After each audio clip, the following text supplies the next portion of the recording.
Hello, thank you for joining us on this episode of Sports Bets for Free. My name is Scott Jenkins, your host, just a local sports bettor here in Phoenix, Arizona. And hopefully today with our bets and your bets, it's going to be another profitable day for you. NFL Week 3. So we got the Thursday night game out of the way, Jets and the Pats, and a pretty uneventful game there, besides the Jets dominating away and Patriots couldn't do anything. We got a full slate of Sunday, 2 games on Monday. We're going to hit just the Sunday games today. We will come back and have another episode for Monday Night Football and those 2 games going on. It's been a busy sports week today, going WNBA playoffs start as well. College football yesterday on Saturday. Baseball, we're down to about the last week of the regular season as well. So a lot of stuff to get into. Let's get into it, shall we? First game up, we're going to start at the 10 o'clock Pacific window, 1 o'clock Eastern window. Broncos and Bucks in Tampa Bay. Early game for Tampa. Normally their home games are going to be later on in the afternoon, but they're going to have a 1 o'clock Eastern game. 6 point, roughly 6.5, depending on where you're looking. Total around 41. Bucks looked really good, 2-0 so far, winning last week at Detroit. It's always a tough one, especially when Baker Mayfield seemed to get sacked all over the place. Denver Broncos and Bo Nix have been awful. Might be the best way to put it. Bo Nix throwing a lot of attempts, not for very many yards. They're not moving the ball. Defense cannot hold up. And everybody that said Bo Nix was going to be Rookie of the Year and all that, after 2 weeks, shut the hell up is about all I got to say to you guys on that. We said all along Bo Nix was going to be a bust, and so far, so right on that one there. He is god-awful. I don't care if he can run the ball or do whatever, but he has not been good. They've got one receiver in Cortland Sutton to throw the ball to. Otherwise, it's tight ends, running backs. He's throwing picks. It hasn't been good. So this game here, let's give you all the bets that we've got here because we do love the Bucks. In fact, we took them at 6.5 as well. But Bucks minus a half first quarter, Bucks minus 3.5 first half, and minus 6.5 for the game. Bo Nix over 30.5 pass attempts. Over 28.5 last week was our best bet of the week that cashed. Over 30.5 should be good here as we expect them to be behind and having to throw the ball quite a bit. Bo Nix to throw an interception. It's getting awful juicy in that one as well. Rachaad White over 47.5 rush yards as we expect them to run the ball quite a bit late with the lead. And Godwin over 65.5 receiving yards. Next game up. Chargers Steelers. This line continues to move. We don't know. Herbert's going to play, not going to play. He's questionable. Steelers finally get their first home game after winning 2 games on the road as they beat the Broncos, who we mentioned, and absolutely stomped them, and then beat the Falcons in Atlanta, which is looking like a better and better win as Eagles couldn't beat the Falcons. This line has moved from 1.5 to 2.5. We still love the Steelers in this spot. They have the best defense in the league. I don't think it's really close when they're fully healthy. TJ Watt is a man amongst boys out there. Let's give you all the plays we've got in this one here. Steelers minus a half in the first quarter. Steelers minus a half in the first half. Steelers minus 1.5 for the game. Justin Herbert to throw an interception. Ladd McConkey, because there's not much else to choose from, over 36.5 receiving yards. Justin Fields, anytime touchdown. Pretty big plus money on that one there for him as well. Chargers to lose a fumble. Najee Harris over 52.5 rush yards. As the Chargers really haven't faced anybody that has an offense. Boswell for the Steelers over 1.5 field goals. We expect maybe not a ton of scoring in that game. Overall, the total's at 35, one of the lowest totals out there, but Steelers putting up 20 of it wouldn't surprise us in the least. Next game up, Eagles-Saints. This game in New Orleans. Saints obviously 2-0 after scoring 40-plus points in each of the first 2 weeks. Once against the Panthers, so we'll throw that out. Once at Dallas, so that game does count. Eagles come off the loss to Atlanta at home. Now Sunday morning game on the road. Line of 3 in this particular one, 49.5. Saints favored. Wow. That's about all we can say in that one. Quite a few plays in this one, so let's give you those. No side, no total for us in this one, but we do like Jalen Hurts over 40.5 rush yards. Jalen Hurts over 225.5 pass yards. Alvin Kamara under 67.5 rush yards. If you're going to beat the Eagles, you're going to have to throw it against them. The secondary is their weakest part. Derek Carr over 236.5 pass yards. Carr over 30.5 pass attempts. Olave over 61.5 receiving yards. Barkley over 22.5 receiving yards. Eagles over 23.5 team total. Next game up, we've got Giants and Browns. So it looks like the Giants are a one-man show with Malik Nabers and nobody else. Browns at home favored by 6.5, total 38. Deshaun Watson's looked bad, but Daniel Jones has looked worse, hasn't he? I mean, they just don't have any weapons, nobody to throw the ball to. It's downright ugly for the Giants. And if you figure out how to shut Nabers out, which should be pretty simple with just putting two guys on him, make somebody else beat you, they should be able to win this thing going away. We don't like a side or a total in this one, just some player props and game props for us. Giants under 16.5 team total. Myles Garrett over a quarter of a sack, so just need a half sack plus from Myles Garrett. Amari Cooper over 48.5 receiving yards. And Daniel Jones to throw an interception in that one there. Next game up. Texans-Vikings might be the best game of the early window. There's three of them, and they're all the next three games coming up in that early window. I think of games that are going to be pretty tight and close overall. Texans, about a 1.5, 2-point favorite, depending on where you're looking. Going to Minnesota. The Vikings beat San Francisco last week. Texans pull off another win. They did not cover. They're 0-2 against the number, but are 2-0 straight up. Texans favored by 1.5 here. Vikings are tough at home. And Joe Mixon's supposed to be out of this game here for the Texans. Dameon Pierce also supposed to be out of this game for the Texans. Vikings, JJ's playing. It sounds like everybody else is probably going to be in the mix on this one here. Once again, this is one of those games where, we don't like a side or a total. A bunch of player and team props for us in this one. Vikings over 22.5 team total. They've covered their team total both the first 2 weeks. It is a little bit higher this week, about 2 points higher than it has been, but we do like that. Darnold, we think, is going to have to throw the ball quite a bit against the Texans. It's hard to run on him. Darnold over 231.5 passing yards. Darnold over 1.5 passing touchdowns. For 2 passing touchdowns, he's still plus 150 at some sites. A lot of value there for Darnold to throw 2 touchdowns. Stroud over 33.5 pass attempts. Do they even have a running back? What, Cam Akers? Okay. Nico Collins, who's leading the NFL in receiving yards, over 73.5 receiving yards and over 5.5 receptions. JJ, Justin Jefferson, over 5.5 receptions and over 78.5 receiving yards. Aaron Jones, under 49.5 rush yards. Like we mentioned, it's hard to run the ball against the Texans. And Will Anderson, over a quarter of a sack. So just need a half sack plus out of him in that Vikings versus Texans matchup. Next game up, Packers-Titans. So question marks on Jordan Love. I doubt he plays, but we'll see if he gets in there. Titans have played pretty well overall, man. If Will Levis could stop throwing interceptions, this team might be freaking 2-0. Packers are a 3-point road dog here. Figuring Malik Willis is probably going to start. It's hard to run the ball against the Titans, which means Willis might have to throw it a little bit more. We got injuries abound on both sides of the ball. Let's give you what we like here in this one. Total right now has moved down to 37.5 as well. We grabbed this at 38.5. We do like the under here. Titans-Packers under 7.5 first quarter. Under 19.5 first half. Under 38.5 for the game. Landry for the Titans over a quarter of a sack. Will Levis to throw an interception.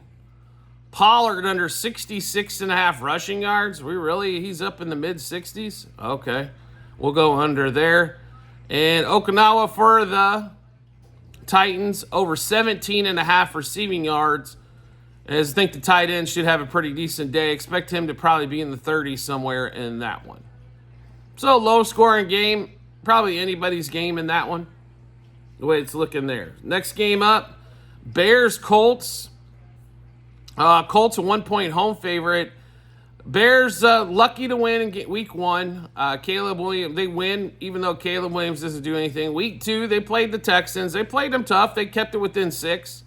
I think that was a pretty good showing on the road.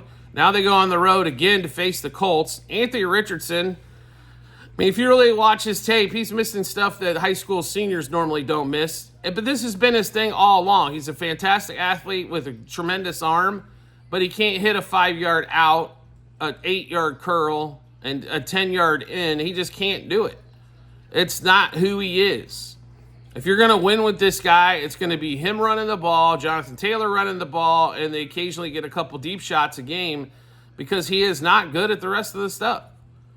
But let's give you all the plays we've got in this one, Colts and Bears. So, let's see. On that one there, we have DeAndre Swift, over 55.5 rush yards. If the Bears do not run the ball 25 to 30 times in this game, organization malpractice. Mixon ran for damn near 200 yards. They've got to run Swift. You paid him almost $7 million to be a running back. Use him. Over 55.5 rush yards. Anthony Richardson to throw an interception. Why not? He has every week so far. Anthony Richardson under 17.5 completions because you'd have to actually get one close to somebody.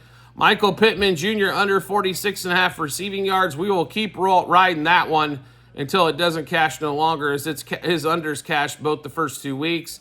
And Roba Dunze under 38.5 receiving yards, as I just don't think there's enough balls to go around in that particular game there. All right, then we get into the 4 o'clock Eastern window, 1 o'clock out here in Phoenix. Panthers-Raiders. Panthers been an absolute shit show for the first 2 weeks.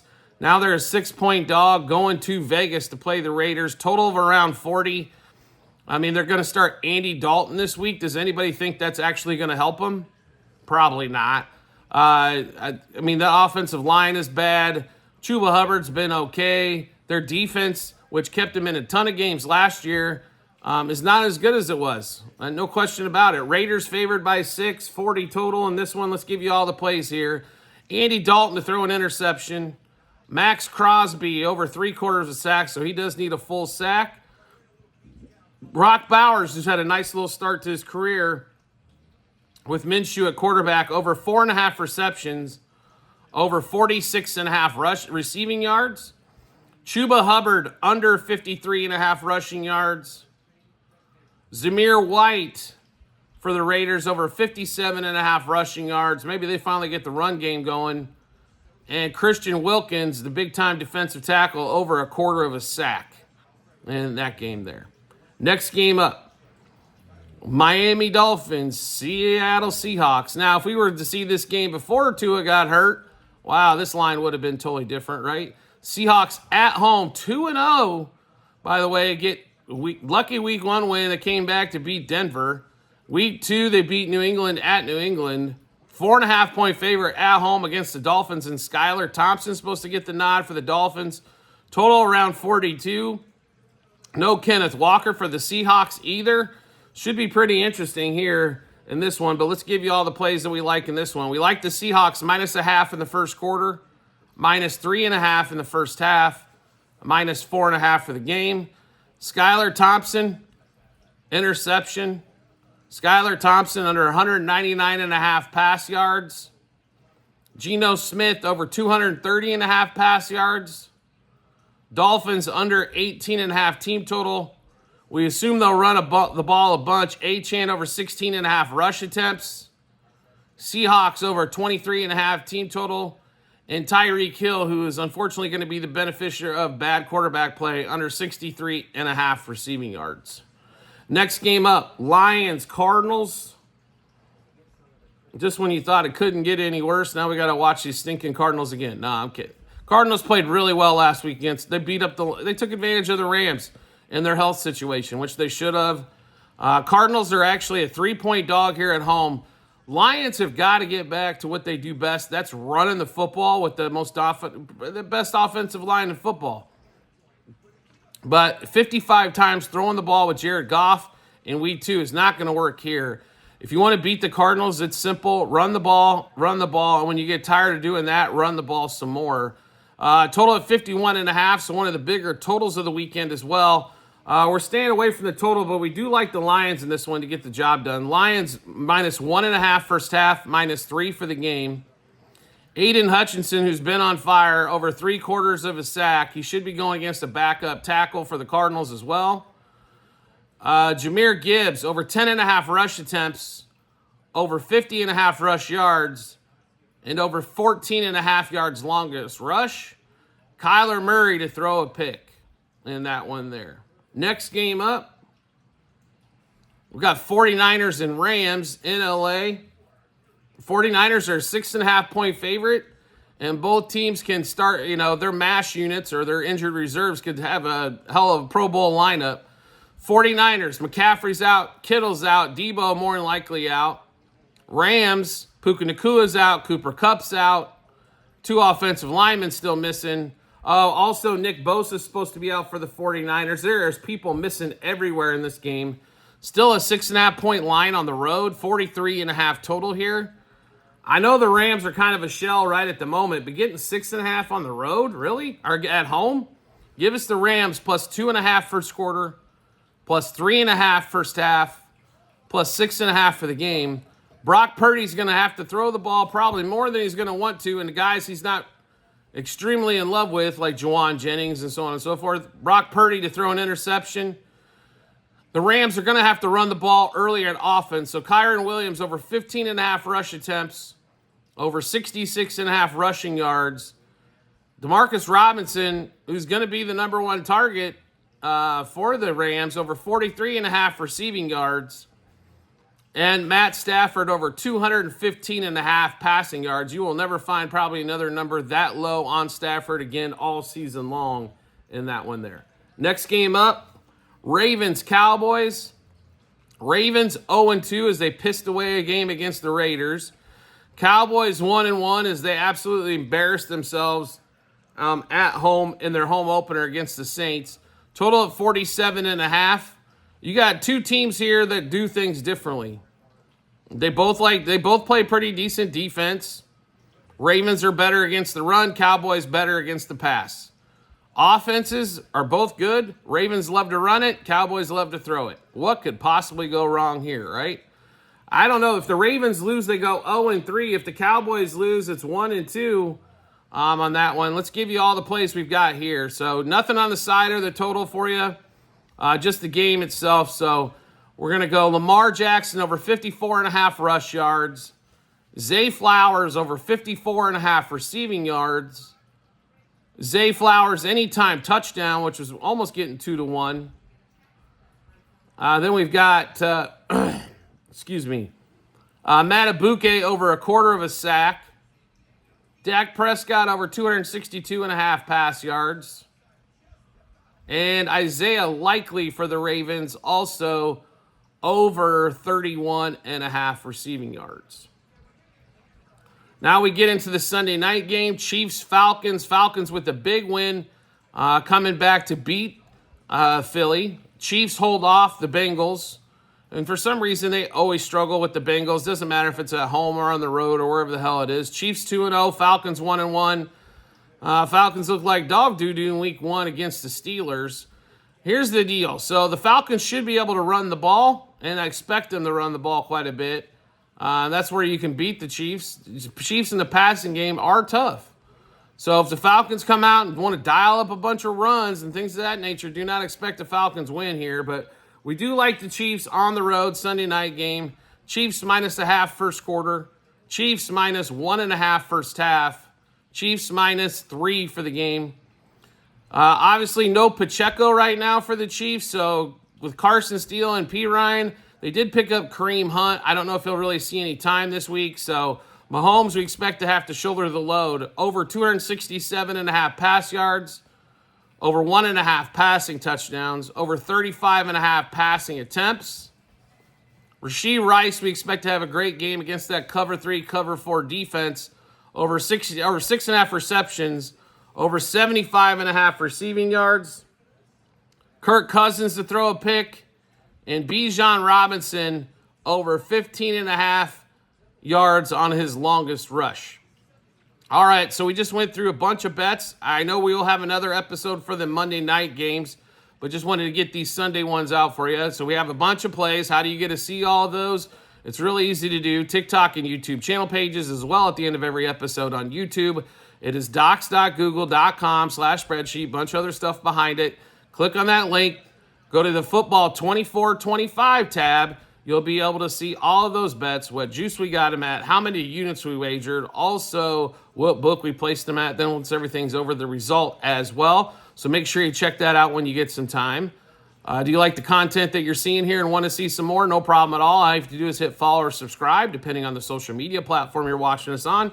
We will show up in your followers or subscriptions tab when you get that as well. So if you want to make life even easier, which we recommend doing, turn on the notifications for that social media platform. You'll get a notification sent to your phone or device as well to let you know Sports Bets for Free has dropped a new episode of bets, which will give you plenty of time to match those up with your bets and give you that ton of confidence you need heading to the betting app or betting window. Also, we have subscription service for with a private Discord channel as well for all the people who subscribe. On TikTok, you can look at the subscription button. There's 3 different plans, $6, $10, or $25 a month. You'll get all the plays and help with all of those as well ahead of time. You will get the plays before everybody else does, which will help you with line moves, juice adjustments, so on and so forth. Well worth the money. If you bet more than $20 a game, you can spend money on this subscription service, and it'll definitely save you money every month. Also, we have tons of promo bonus bets to give away in every state except Nevada. So it's either online casinos, fantasy sites, or sports books. You can also find them same couple spots online, TikTok and YouTube channel pages. It is bit.ly/sportsbetsforfree-bh. Click on that link. It'll show you all the available offers we have in your area as it defaults to the state that you're in. And you'll be able to choose from there. Might as well take advantage of their money rather than using all of yours. We do appreciate everybody's support as always, and we look forward to seeing you in the next episode.